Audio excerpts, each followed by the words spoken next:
تو ایسے اسی کشمکش کے اندر رہے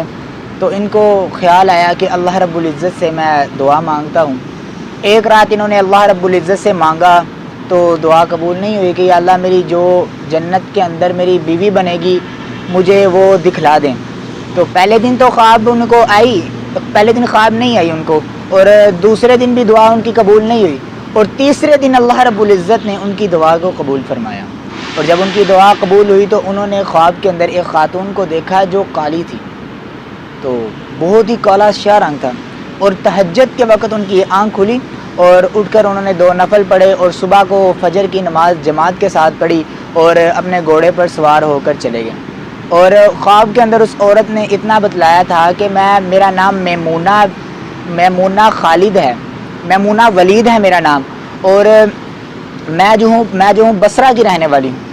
تو اتنی بات سنی تو